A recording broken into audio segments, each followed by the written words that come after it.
Meekatharra is another town located on the Great Northern Highway, on the way from Perth to Port Hedland. Meeka is the largest town in the Murchison region, and mining has largely been replaced by the pastoral industry as the most important source of revenue for the town. Mining's fortunes tend to fluctuate with the price of minerals. It was originally believed that the town name comes from an Aboriginal word meaning place of little water, but recent research has shown that a more likely source was the Aboriginal name Meekatharra, a soak located in Luke's Creek. One source quotes the meaning as hollow tree. The name was originally given to a gold mine by Thomas Porter, who, with Meehan and Soich, first pegged the claim. The mine then changed its name to Pioneer and finally became Centaur.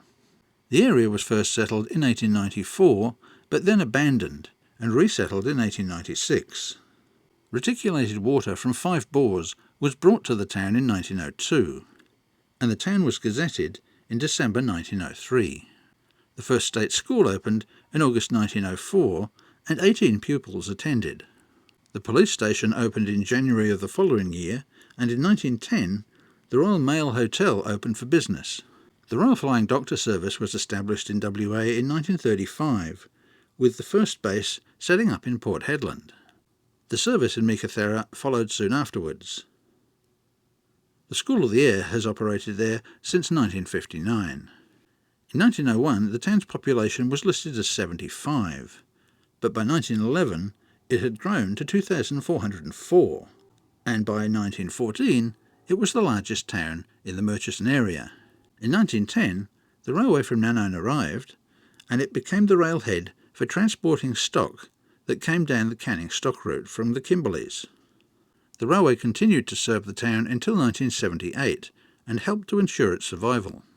After World War I, an influenza epidemic called the Spanish flu swept the world, and the road board at Meekatharra tried to quarantine anybody coming into town by stopping the train and offloading passengers before they reached the area. It was decided by authorities in Perth that the road board had overstepped its authority, and the flu did eventually reach even this remote outpost, and it took several lives. A bomb blast under the road board offices in 1922 badly damaged the building and blew out all of the windows.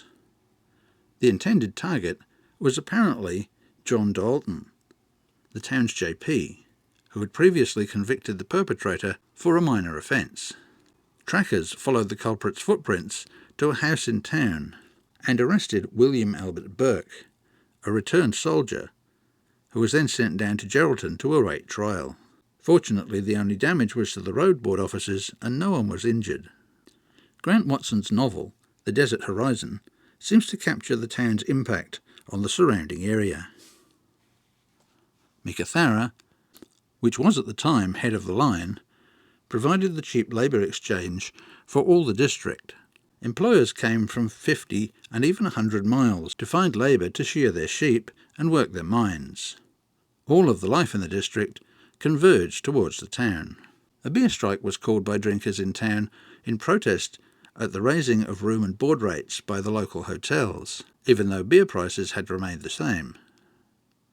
The strike only lasted a couple of weeks before the thirsty drinkers gave in to the hot weather.